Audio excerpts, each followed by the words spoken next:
Welcome back, everyone, to the deep dive. We always love hearing from you, and you've sent us a ton of really interesting articles lately. Yeah, it definitely seems like there's a theme emerging from everything you all are reading out there. A huge one. And that's the evolving role and importance of employee mental well-being. Mm, This is a topic that's always been important, of course, but as we look towards 2025, it feels like it's reaching a whole new level of urgency. couldn't agree more. And that's really what we want to unpack in this deep dive today.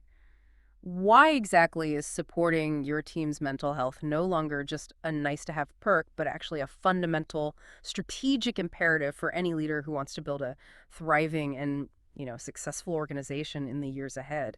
Absolutely.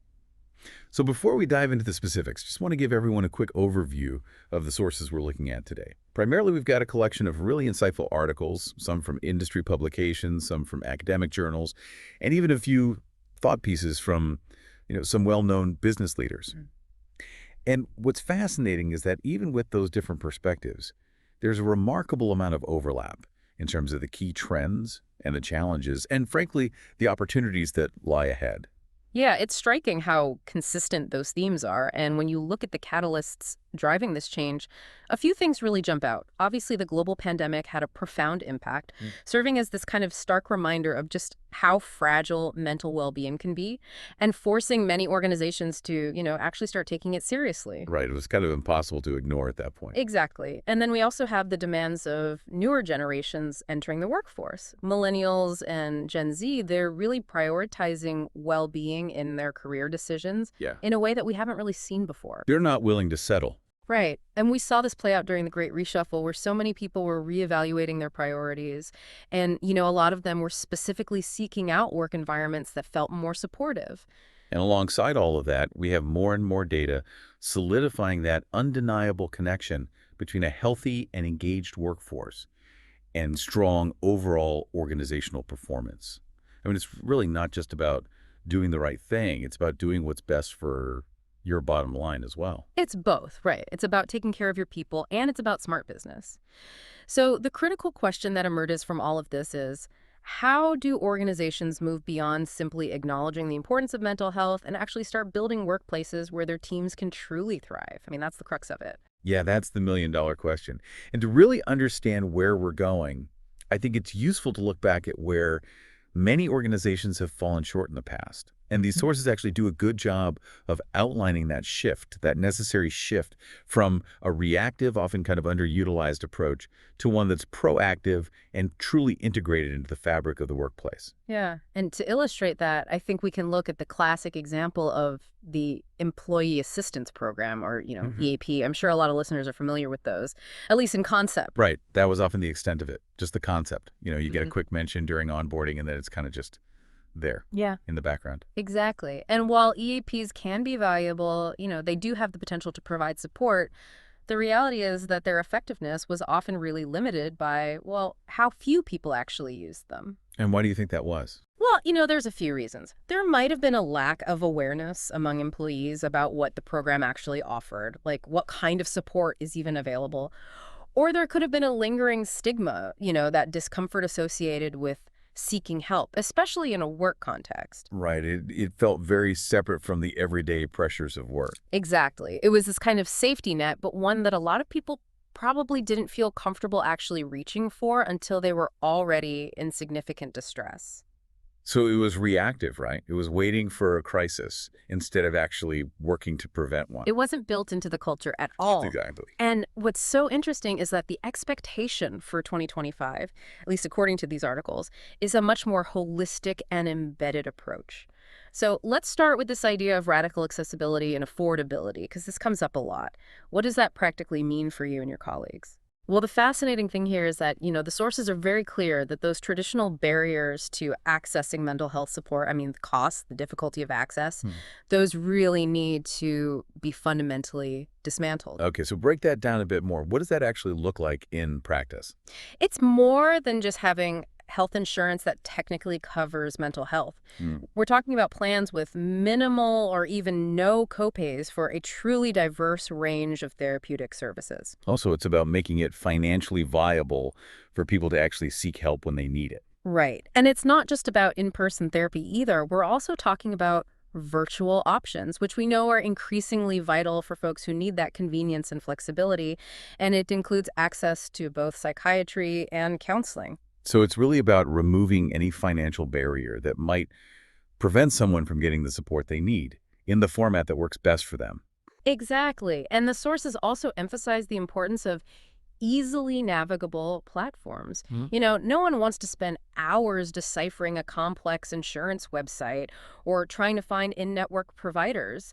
In 2025, employees are going to expect user-friendly, intuitive systems that streamline the entire process. Yeah, it's about making it as easy as possible to connect with qualified mental health professionals. Right. The easier it is, the more likely people are to actually take that first step.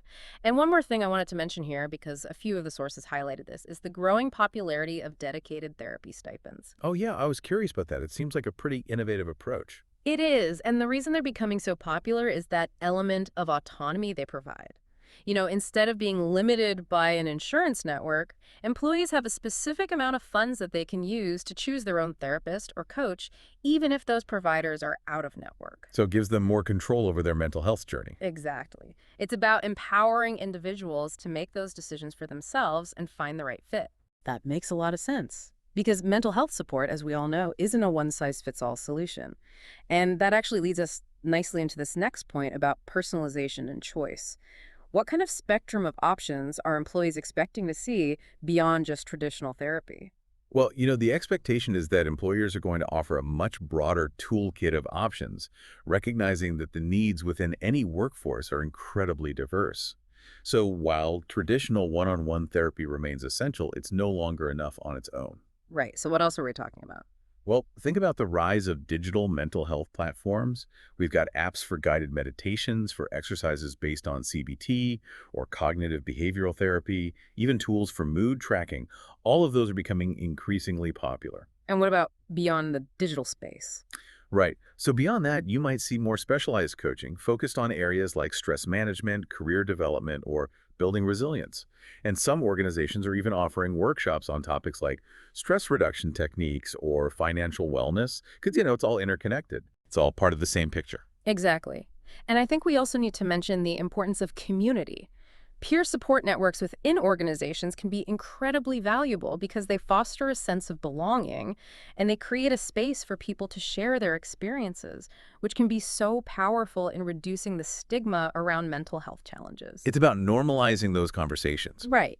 The key takeaway here is that organizations really need to move beyond that singular approach and offer a diverse and adaptable range of resources to truly meet the needs of their people. Okay, so we've got accessibility, affordability, a wide array of choices.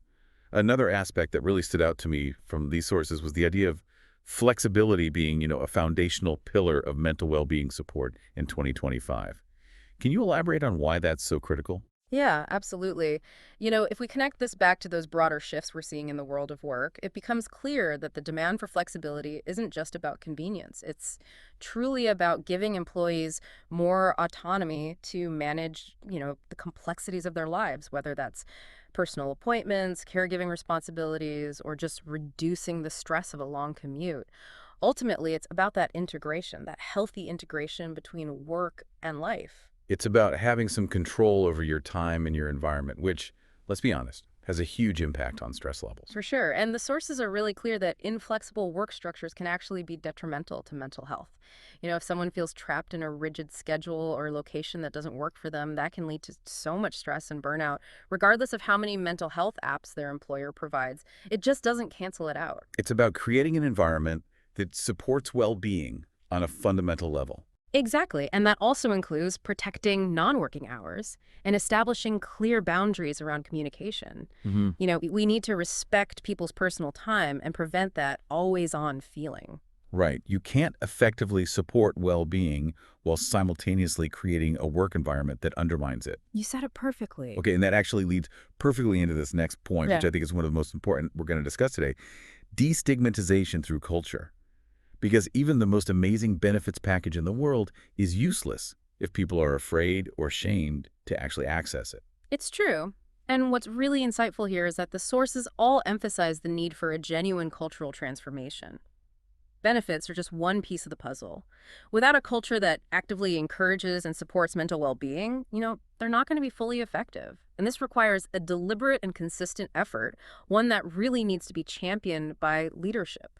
So what does that look like in practice? Well, when leaders openly discuss mental health and, maybe even share their own experiences if they're comfortable doing so, when they visibly model those healthy behaviors, like taking breaks, using their vacation time, all of that sends a really powerful signal that prioritizing well-being is not only okay, it's encouraged. It's about normalizing it, making it part of the conversation. Exactly. And, it's crucial that this isn't just lip service. Leaders need to back up their words with actions by promoting the available resources, making sure that seeking help doesn't have any negative career implications, things like that. Leading by example. Absolutely. And the sources also highlight the really crucial role that managers play in this cultural shift. They're often the most direct point of contact for employees, so they're kind of on the front lines of recognizing and responding to potential challenges. And that means they need training, robust training on how to have those empathetic conversations, recognize signs of distress, and guide people towards the appropriate support. So we're not expecting managers to become therapists, but they need to be equipped to handle those situations with sensitivity and know where to direct people for professional help. Exactly. They need to be able to create that safe and supportive environment. Right. And that brings us to the nature of the support itself. And this is really interesting because there seems to be a clear trend moving towards a more proactive and preventative approach.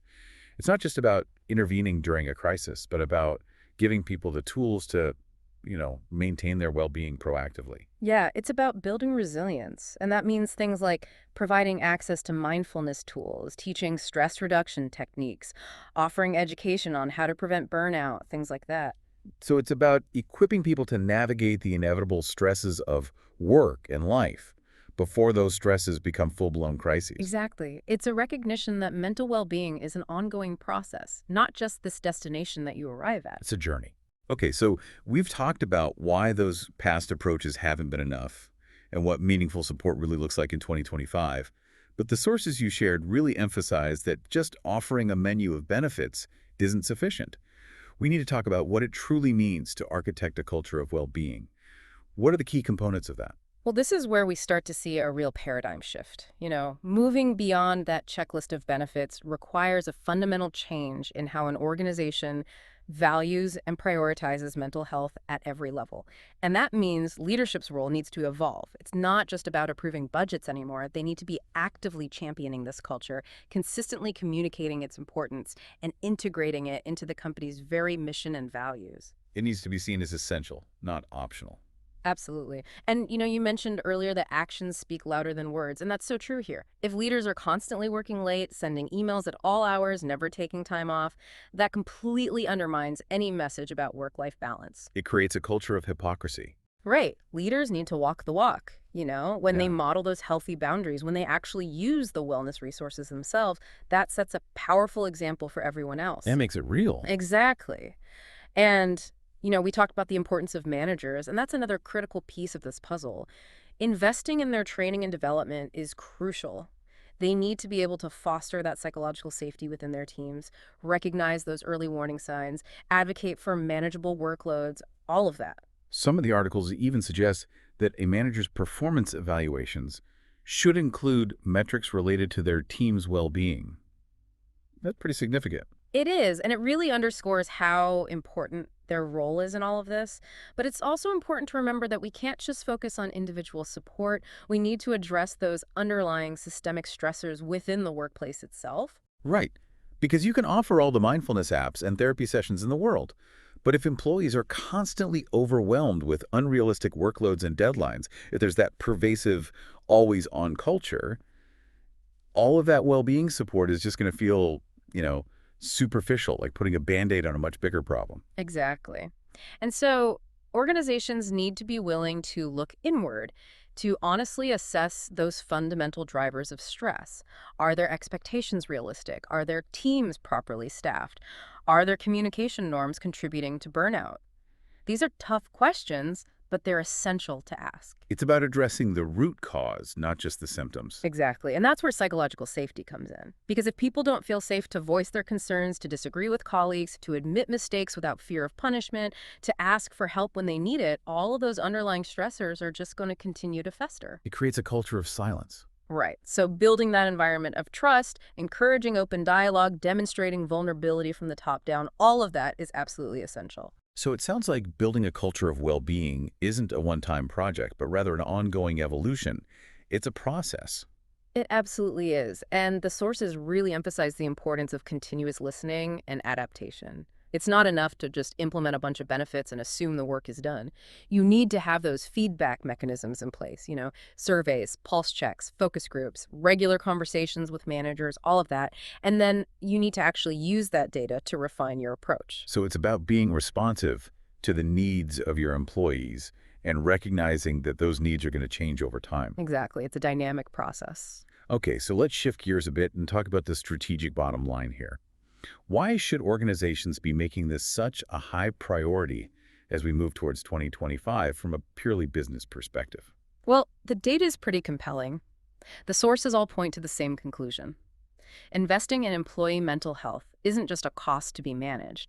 It's a strategic investment that yields real, tangible returns. So how does that play out? Organizations that prioritize well-being are going to be more attractive to top talent.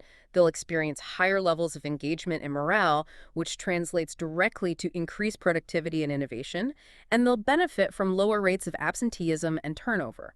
All of that has a direct positive impact on the bottom line. It's about creating a sustainable and thriving business. Exactly. And on the flip side, companies that lag behind in this area, well, they're going to face some real challenges. They'll struggle to attract and retain talent. Their workforce is more likely to be disengaged and burnt out, which leads to lower productivity, and they'll bear the cost of increased absenteeism and turnover. So it's not just about doing the right thing, it's also about staying competitive and building a resilient business. Absolutely.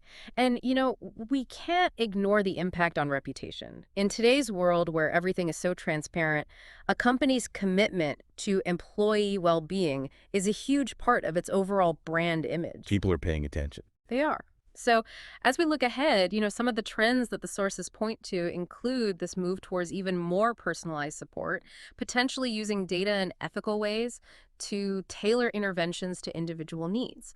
And we can also expect to see a deeper integration of mental well-being initiatives with DEI efforts, recognizing that different employee populations may have unique needs and challenges. It's about creating a truly inclusive and supportive environment. Exactly. And the fundamental takeaway from all of this is that architecting a culture of mental well-being, it's no longer optional. It's a core element of effective leadership and a non-negotiable element of organizational success in 2025 and beyond. So as we wrap up this deep dive, here's a question I want to leave you with. How can you, as an individual, assess the authenticity and depth of mental well-being support within your own workplace or the organizations you interact with? And I encourage you to really think about this. Look beyond those surface-level perks, the occasional free lunch or wellness webinar, and consider the deeper cultural foundations, the systemic factors that are at play. What does genuine and effective support actually look like in practice? What are the changes that would truly make a difference? It's a conversation worth having, and it's a journey we're all on together. Thanks for joining us for this deep dive. Thanks, everyone.